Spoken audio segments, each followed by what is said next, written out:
Most people think a profitable business is a safe business, but they're dead wrong.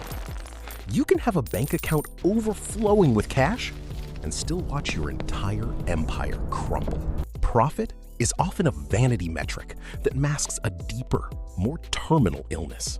The popular local restaurant with a line out the door that closes its doors overnight. The high-earning Amazon seller whose entire life savings vanishes because of a single algorithm tweak. Stop looking at the bottom line and start looking at the failure rates. In the United States, 20% of small businesses fail in the first year. By year 10, a staggering 2/3 are gone. The most dangerous trap you can fall into is the recency bias. Take gyms, for example.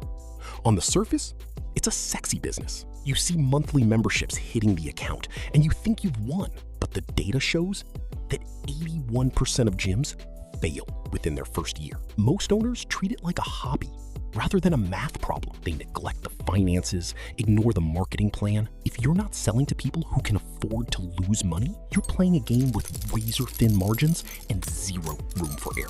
We want a business that has a high statistical probability of surviving. Think about hotels.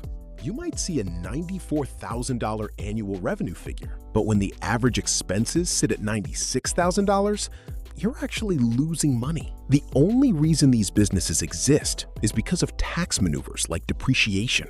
Wake up at 2 a.m. because a guest is yelling about a broken heater? You're the janitor, the receptionist, and the security guard all rolled into one. The same cash suck phenomenon happens in retail. People love the idea of a boutique. You have to pay for your inventory months before you ever see a dime of revenue. You're betting your life savings on whether or not someone will buy a specific t-shirt. If you're wrong about the trend, you're sitting on a mountain of cloth. If you want to make $1 million in retail, you usually have to start with $3 million. Even the digital world isn't safe. Amazon FBA is pitched as the ultimate passive income stream. You don't own your customers. Amazon is your biggest competitor, your landlord, and your judge. They have the data on what you sell, how much you make, and who buys it. If they decide to launch a basics version of your product, if a competitor hits you with 20 fake negative reviews, only 1% of Amazon sellers ever hit a six-figure salary. If profitable businesses are failing left and right,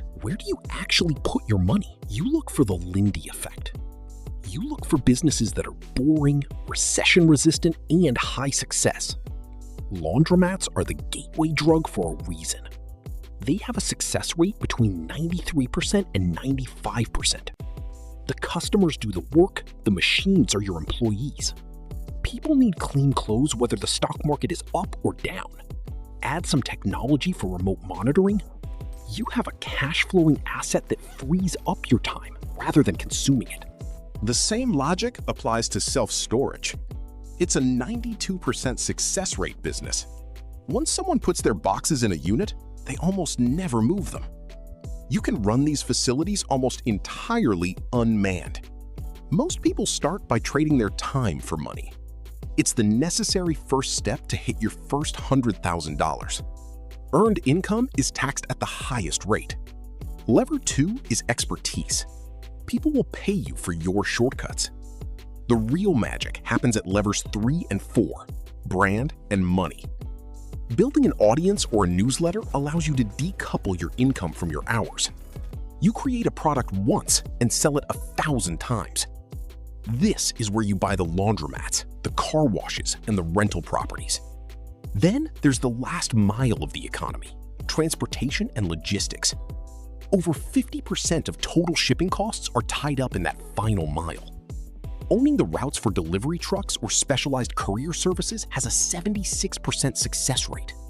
You aren't trying to invent a new world, you're just helping the current world function. Look at the trash business. It's the ultimate boring business. Everyone hates their trash company because they're usually big, slow, and expensive. He could pre-sell 200 neighbors on a better service before he even owned a truck.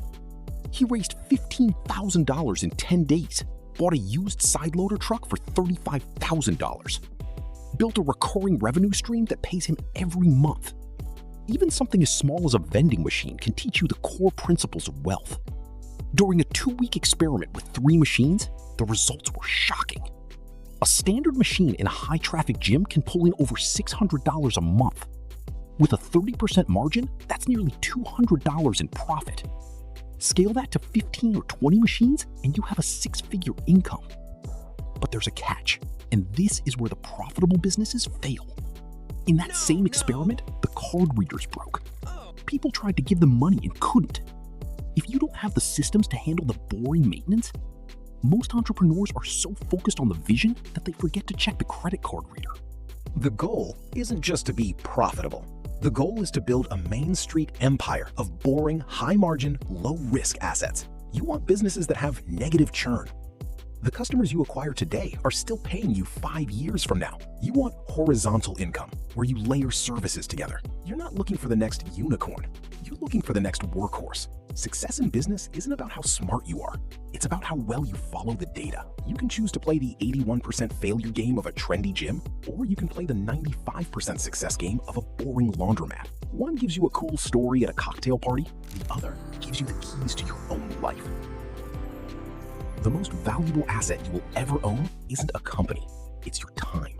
The only way to protect it is to build businesses that don't need you to survive. Stop chasing the sexy profit. Start building the boring wealth that actually sticks. Subscribe and join the community of builders who are actually doing the work.